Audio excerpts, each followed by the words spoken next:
वचन, अमर वचन, जीवित वचन, दिव्य वचन, सत्य वचन, अमर वचन, जीवित वचन।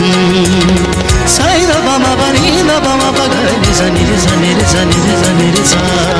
दिव्य वचन, सत्य वचन, अमर वचन, जीवित वचन, दिव्य वचन, दिव्य वचन।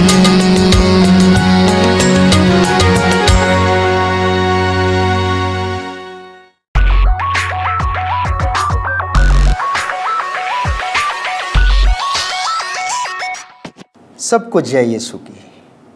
मसीह में मेरे प्यारे भाइयों तथा बहनों, आज का विषय है पवित्र आत्मा।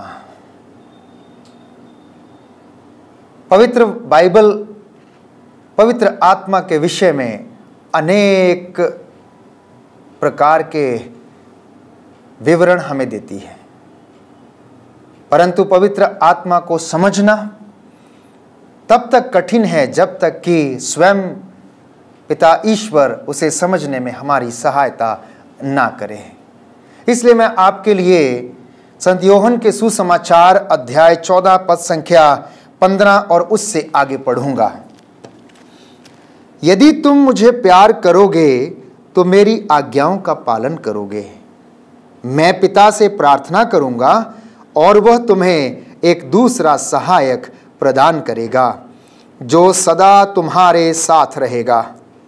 वह सत्य का आत्मा है जिसे संसार ग्रहण नहीं कर सकता है, क्योंकि वह उसे ना तो देखता है और ना पहचानता है। तुम उसे जानते हो और पहचानते हो, क्योंकि वह तुम्हारे साथ रहता और तुम में निवास करता है। मैं तुम लोगों को अनाथ छोड़कर नहीं जाऊंगा, मैं तुम्हारे पास आऊंगा। थोड़े ही समय बाद संसार मुझे फिर नहीं देखेगा, तुम मुझे देखोगे, क्योंकि मैं जीवित रहूंगा और तुम भी जीवित रहोगे। उस दिन तुम जान जाओगे कि मैं पिता में हूं और तुम मुझ में हो और मैं तुम में। जो मेरी आज्ञाएं जानता और उनका पालन करता है वही मुझे प्यार करता है, और जो मुझे प्यार करता है उसे मेरा पिता प्यार करेगा और उसे मैं भी प्यार करूंगा और उस पर अपने को प्रकट करूंगा। मसीह में मेरे प्यारे भाइयों तथा बहनों, पवित्र आत्मा के विषय में स्वयं प्रभु यीशु ने प्रतिज्ञा की कि यदि तुम मुझे प्यार करोगे, मेरी आज्ञाओं का पालन करोगे, तो मैं पिता से निवेदन करूंगा कि वो तुम्हें एक दूसरा सहायक प्रदान करे जो कि तुम्हारी सहायता करे। और हम जानते हैं कि प्रभु का आत्मा सृष्टि के आरंभ से ही इस ब्रह्मांड में, इस धरती पर, इस संसार में विद्यमान था। और उसी पवित्र आत्मा को जब प्रभु यीशु का बपतिस्मा हुआ, हम जानते हैं कि वो पवित्र आत्मा कपोत के रूप में उनके ऊपर उतरा और भविष्यवाणी सुनाई पड़ी कि यह मेरा प्रिय पुत्र है, तुम इसकी सुनो, मैं इससे अत्यंत प्रसन्न हूं। पवित्र आत्मा जो कि स्वयं ईश्वर की आत्मा है, ईश्वर की रूह है, जब वो हमारे अंदर आ जाती है तो हमारा स्वभाव, हमारे कार्य, हमारी समझ पिता ईश्वर के जैसे, प्रभु यीशु के जैसे होनी शुरू हो जाती है। और हम उन कार्यों को करते हैं जैसा कि स्वयं प्रभु यीशु उन कार्यों को करता था। इसलिए हमें पवित्र आत्मा के विषय में जानना और उसके कार्यों को समझना अनिवार्य है। इसलिए मैं आपसे इन कुछ क्षणों में पवित्र आत्मा से संबंधित कार्यों पर मनन चिंतन करूंगा। मैं विश्वास करता हूं कि ये मुझे और आपको पवित्र आत्मा के कार्यों को समझने में हमारी सहायता करेगा। सर्वप्रथम पवित्र आत्मा का कार्य यह है कि वह हम पर ईश्वर की इच्छा को प्रकट करता है। जैसा कि मैं आपको कुछ उदाहरण देना चाहूंगा नबी यिर्मयाह का ग्रंथ अध्याय 29 पद संख्या 11 कि तुम्हारे लिए निर्धारित योजनाएं मैं जानता हूं और वो तुम्हारे हित की योजनाएं हैं, अहित की नहीं। प्यारे भाई और बहनों, ईश्वर कभी किसी का बुरा नहीं चाहता है। वो हमेशा चाहता है कि उसके बच्चे, उसके आराधक, उसके भक्त, उसके शिष्य उसके सामर्थ्य को और चंगाई को अपने जीवन में अनुभव करें। इसलिए वो कहता है कि मैं तुम्हारे हित की योजनाएं बनाता हूं, अहित की नहीं। मैं चाहता हूं कि तुम फल उत्पन्न करो और मुझ में बने रहो। मेरी जो योजनाएं तुम्हारे लिए हैं वो तुम्हारे लाभ के लिए हैं, तुम्हारी उन्नति के लिए हैं। इसलिए मैं उन योजनाओं को तुम पर प्रकट करता हूं। नबी यशायाह का ग्रंथ अध्याय 55 पद संख्या 8 और 9 में प्रभु का वचन हमें इस प्रकार याद दिलाता है कि तुम लोगों के विचार मेरे विचार नहीं हैं। क्रिस्त में मेरे प्यारे भाइयों तथा बहनों, वास्तव में यह बात सही है कि प्रभु के विचार हमारे विचार नहीं हैं। हम अपने लिए योजनाएं बनाते हैं। मनुष्य सुबह सोकर उठता है और दिन भर के लिए योजनाएं बनाता है। आप भी बनाते होंगे, मैं भी बनाता हूं। सुबह उठता हूं, मिस्सा बलिदान अर्पित करना और उसके बाद पूरा पेन से अपने डायरी में लिखना कि अब इतने वक्त मैं यहां पर जाऊंगा, इतने समय पर मैं ये कार्य करूंगा, इतने समय पर मैं ये घूमने के लिए जाऊंगा। और ये योजनाएं मैं और आप सुबह से लेकर शाम तक बनाते रहते हैं। प्रभु हमें उस धनी व्यक्ति के विषय में बताता है जिसने अपने जीवन और धन संपत्ति के लिए योजना बनाई और वो कहने लगा, अब मेरे पास पर्याप्त है, मैं अपना अनाज बखारों में जमा करूंगा और उसे जीवन भर के लिए इस्तेमाल करता रहूंगा। अब मुझे किसी कार्य को करने की जरूरत नहीं है। और रात के समय प्रभु उसे स्वप्न में दिखाई दिया और उससे कहा, रे मूर्ख, कौन सी योजनाओं की तुम बात करते हो, कौन सी धन संपत्ति की तुम बात करते हो जिसे तुम इन बखारों में जमा करना चाहते हो। आज रात ही तुझसे तेरे प्राण ले लिए जाएंगे। तो विचार करो, ये धन, ये संपत्ति, ये शान शौकत किसकी होगी? वही बात प्रभु हमसे बताना चाहता है। ईश्वर का आत्मा ईश्वर की बातों को मेरे और आपके जीवन पर प्रकट करना चाहता है कि हमें कौन सी बातों को ध्यान देना अनिवार्य है। और ये जब तक पवित्र आत्मा हमें प्रेरणा ना दे दे तब तक हम इनको समझ नहीं पाते हैं। और पवित्र आत्मा हमें प्रेरणा देता है, हमें बताता है, प्रभु की योजनाओं को समझने का हमें सामर्थ्य देता है। इसलिए प्रभु कहता है, यदि तुम पूंजी एकत्र करना चाहते हो तो स्वर्ग में एकत्र करो। वहां ना तो उसे कीड़े लगते हैं और ना ही चोर उसे चुरा सकता है। इस संसार में जमा किया गया धन जिसे कीड़े खाएंगे, सेंध लगेगी, चोर उसको चुरा कर ले जाएगा और वो सब कुछ नष्ट हो जाएगा। इसलिए हमें ईश्वर की इच्छा को अपने विषय में जानना अनिवार्य है और उसके लिए पवित्र आत्मा के सामर्थ्य से भरकर प्रार्थना करना अनिवार्य है। कुरिन्थियों को लिखते हुए संत पौलुस अध्याय 2 पद संख्या 10 से 12 में हमें बताता है कि ईश्वर के आत्मा के द्वारा हम पर सब कुछ प्रकट किया गया है।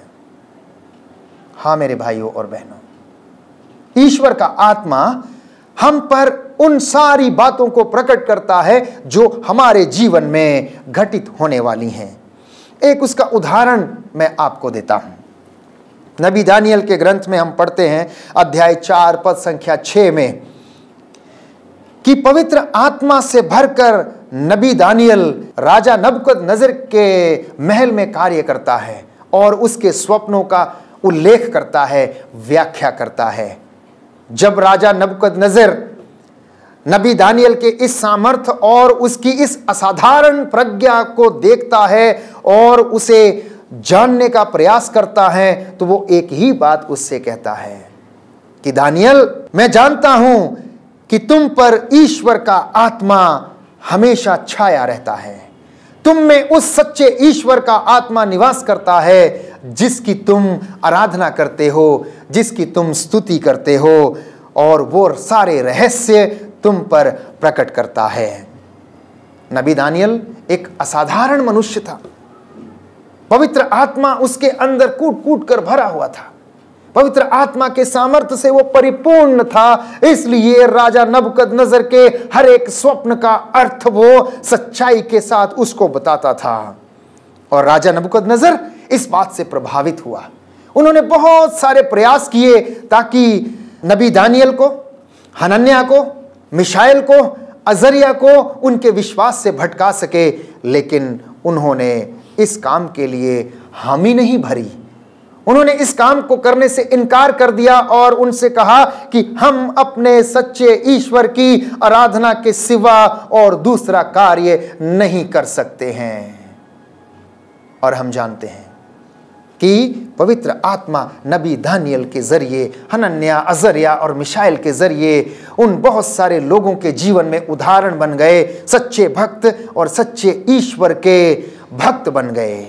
इसलिए मैंने आपसे कहा कि जब हम आत्मा से भरकर प्रार्थना करते हैं, सच्चाई में रहते हैं, प्रभु से निवेदन करते हैं, तो वो आत्मा हमारे अंदर निवास करता है, जैसा कि नबी दानियल के अंदर में उसने निवास किया और नबूकदनेस्सर के कठिन से कठिन स्वप्नों का हल उन्हें बताया, उनकी व्याख्या की, जिसका कि नबूकदनेस्सर के महल में कोई भी पंडित, कोई भी विज्ञानी, कोई भी ज्ञानी व्यक्ति उन सपनों का उल्लेख नहीं कर पाया था।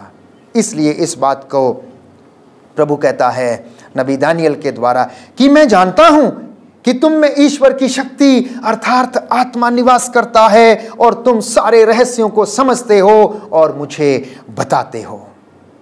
एक दूसरी बात आत्मा के विषय में मैं आपको बताना चाहूंगा कि आत्मा प्रार्थना में हमारी मदद करता है।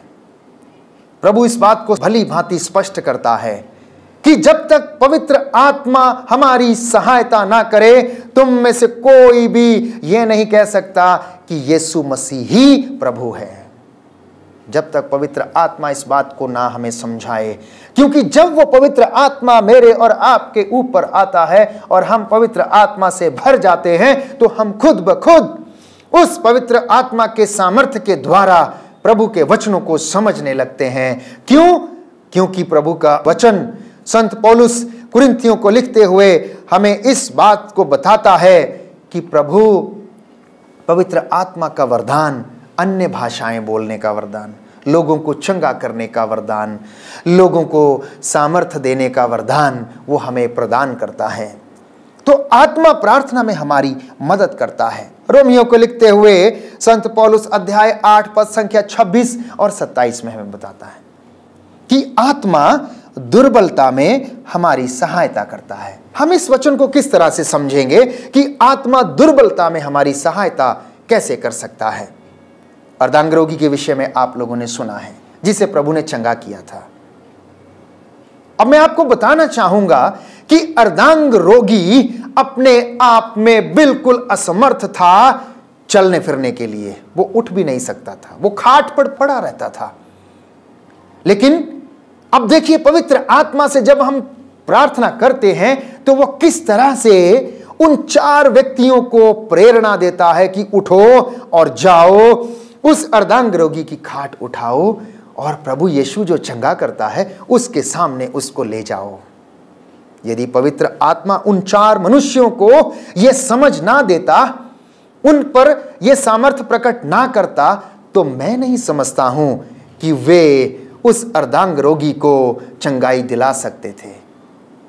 मैं यह भी जानता हूं और समझता हूं कि अर्धांग रोगी में शायद प्रभु यीशु के प्रति विश्वास ना हो, या उसने ऐसा कभी सुना नहीं होगा प्रभु यीशु के विषय में, परंतु उन 4 लोगों के माध्यम से जिन्होंने उसकी खाट को उठाया और उसे ईसा के पास ले गए, जगह नहीं मिली प्यारे भाई और बहनों। उनका विश्वास देखिए, जो पवित्र आत्मा ने प्रेरणा उन्हें दी कि घर के छत के खपटों को हटाएं, वहां से उसका मुंह खोलें और उसकी खाट को ईसा के सामने, जिस घर में वो बैठे थे, उस पर उतारें और उसके सामने रखें।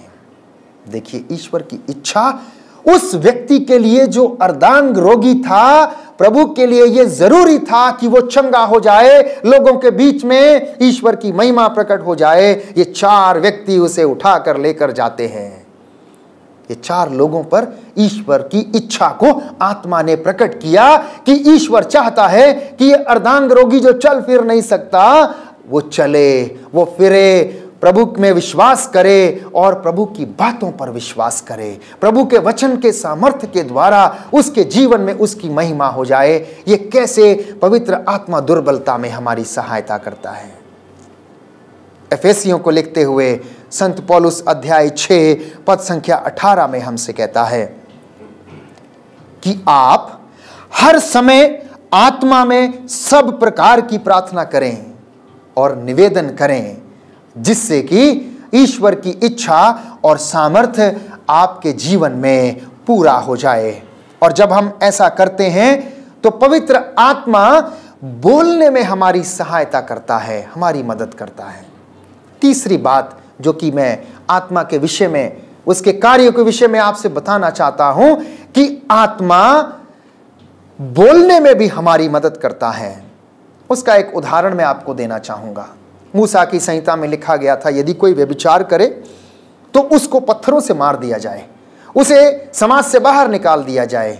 और हमने सुना है कि इसी प्रकार एक पापिन स्त्री जो व्यभिचार में पकड़ी गई थी, उसे लोग पत्थर मारते हुए ईसा के सामने से चले जा रहे थे और वो ईसा के सामने जाती है और वहां पर वो गिर जाती है, अपने आप को प्रभु के सामने प्रकट करती है। और लोग ईसा से सवाल करते हैं और उनसे कहते हैं और उनसे पूछते हैं कि इस स्त्री ने पाप किया है, इसने व्यभिचार किया है, इसलिए मूसा की संहिता के अनुसार इसे पत्थरों से मार देना उचित है। देखिए किस तरह से पवित्र आत्मा प्रभु यीशु की सहायता करता है बोलने में। वचन इसके विषय में कुछ नहीं कहता है, लेकिन यदि हम इसे समझना चाहें तो ये हमारे लिए पर्याप्त है कि वचन प्रभु का इस तरीके से हमें वहां पर लिखा हुआ मिलता है कि प्रभु यीशु भूमि पर बैठे और उन्होंने अपनी उंगली से धरती पर कुछ लिखना शुरू किया और ईसा ने उनसे कहा, जो तुम में से निर्दोष हो सबसे पहले वो इसे पत्थर मारे। और वहां से एक एक करके सारी की सारी भीड़ वहां से खिसक गई। ध्यान देने की बात है मेरे प्यारे भाइयों तथा बहनों कि आखिर प्रभु को उस वक्त क्या प्रेरणा मिली जो कि पवित्र आत्मा ने उन्हें दी इतने लोगों के सामने उस व्यभिचार में पकड़ी गई स्त्री के लिए उसके बचाव में इन बातों को बोलना। प्रभु यीशु का संबंध जब कभी भी यहूदियों और फरीसियों से हुआ, जब जब उन्होंने उनसे सवाल पूछे, हर बार प्रभु ने उन्हें ऐसा जवाब दिया कि किसी के पास उसका उत्तर नहीं होता था। कितनी बड़ी बात है। क्यों? क्योंकि प्रभु का आत्मा प्रभु यीशु मसीह के साथ जब से उनकी सेवकाई शुरू हुई थी, यरदन नदी में बपतिस्मा लेते हुए, तब से पवित्र आत्मा उनके साथ था, उनकी बोलने में सहायता करता था, समझने में उन्हें मदद करता था, कार्यों को करने में, सेवा करने में उनकी मदद करता था और सबसे ज्यादा बोलने में उनकी सहायता करता था। मार्कुस का सुसमाचार अध्याय 13 पद संख्या 11, जब वे तुम्हें अदालत के हवाले करेंगे या अदालतों में तुम्हें घसीट कर लेके जाएंगे तो प्रभु कहता चिंता मत करो, तुम्हें शब्द दिए जाएंगे, तुम्हें बोलने का सामर्थ्य दिया जाएगा कि तुम्हें उस वक्त क्या बोलना है। यह स्वयं प्रभु का वचन है जो हमें याद दिलाता है। प्रेरित चरित्र अध्याय 2 पद संख्या 4, वे सब पवित्र आत्मा से परिपूर्ण होकर भिन्न भिन्न भाषाएं बोलने लगे। जब संत पौलुस प्रभु का वचन जब सुनाया करता था, लोग पवित्र आत्मा से भरते थे, वचन पर विश्वास करते थे और पवित्र आत्मा से भरकर उनके शिष्य भिन्न भिन्न भाषाएं बोलते थे, अपने अपनी भाषा में प्रभु का वचन समझते थे, अपनी अपनी भाषा में प्रभु के वचनों के रहस्यों को समझते थे और लोगों के साथ जाकर बांटते थे। एक बहुत अच्छा उदाहरण सामुएल का दूसरा ग्रंथ अध्याय 23 पद संख्या 2 में हम पढ़ते हैं कि राजा दाऊद कहता है कि ईश्वर का आत्मा मेरे द्वारा बोलता है, उसकी वाणी मेरी जीभ पर हमेशा विराजमान रहती है। राजा दाऊद जिसके विषय में हम पढ़ते हैं, उसने अपनी असमर्थता में, क्योंकि वो कमजोर था, हाड़ मांस का बना हुआ था, एक मनुष्य था, वो व्यभिचार कर बैठा, लेकिन उसके बदले में जब उसको पश्चाताप हुआ तो उसने पश्चाताप करते करते करते करते घुटने टेक कर प्रभु से क्षमा मांगते मांगते अपने आप को उसे समर्पित किया। और जब प्रभु ने उसे छुआ तो उसने कहा कि ईश्वर का आत्मा मेरे द्वारा बोलता है और उसकी वाणी मेरी जीभ पर हमेशा बनी रहती है। और ये वरदान जब राजा दाऊद ने पश्चाताप किया और उसे यह दिया गया। एक चौथी बात आत्मा के कार्यों के विषय में मैं आपसे करना चाहता हूं कि आत्मा हमें दिशा प्रदान करता है, इसलिए हमें आत्मा से भरना काफी नहीं है, आत्मा से संचालित होना है।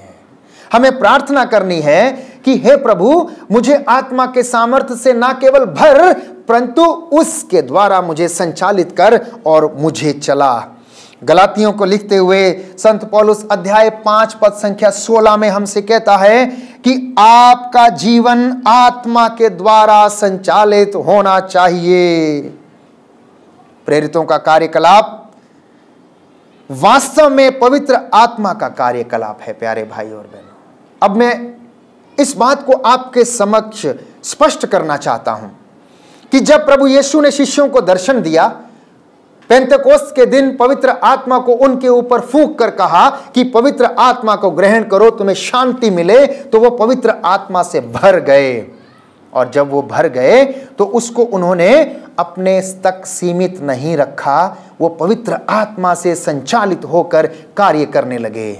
इसलिए प्रेरितों का कार्यकलाप में हम देखते हैं कि शिष्यों ने दूर दूर जाकर लोगों को प्रभु के वचन को सुनाया, बहुत सारे रोगियों को चंगा किया।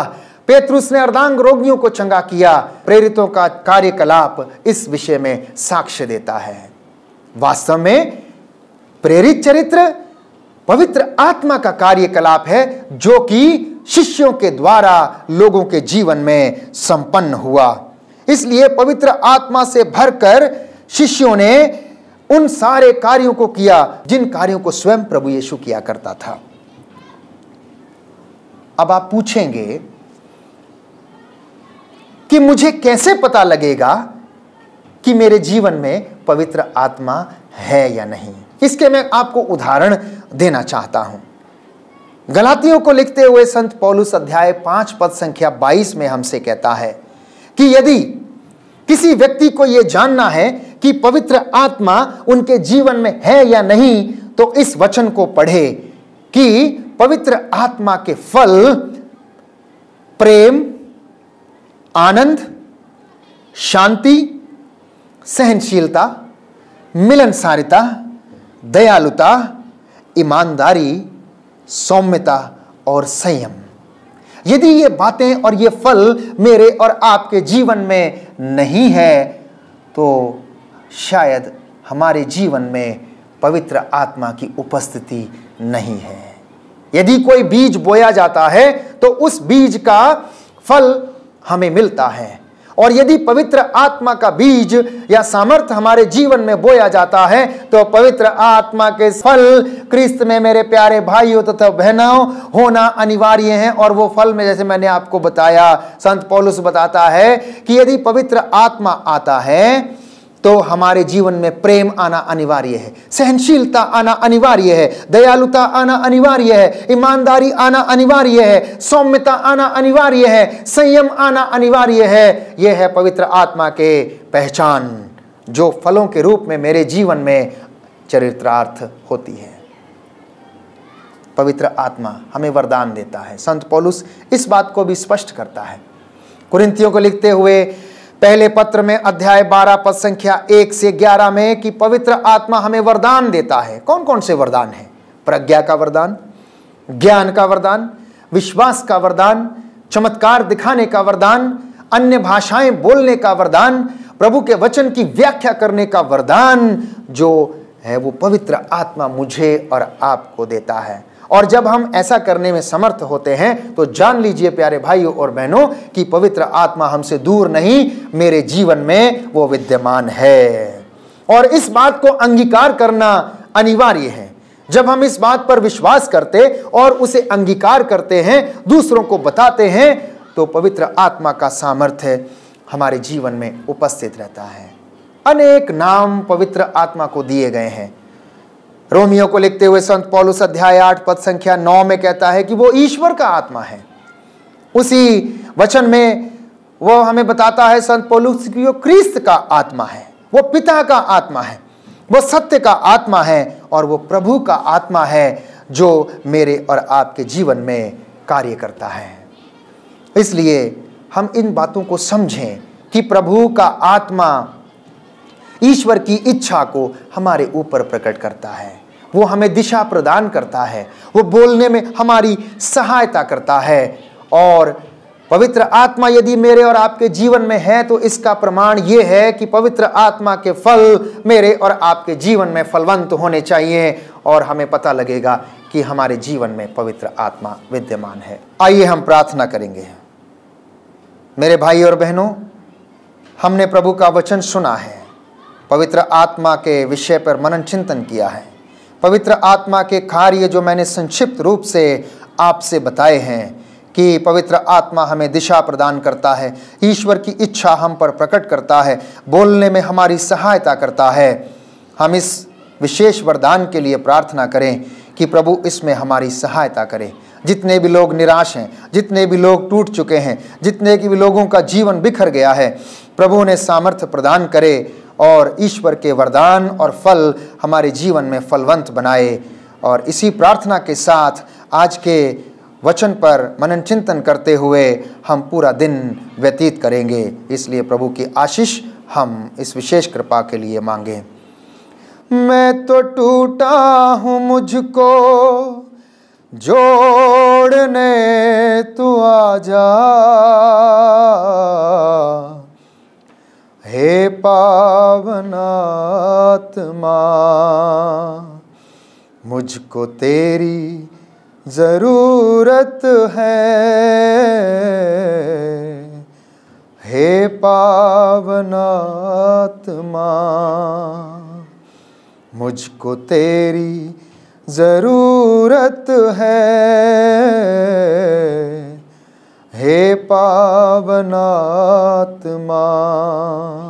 आमीन।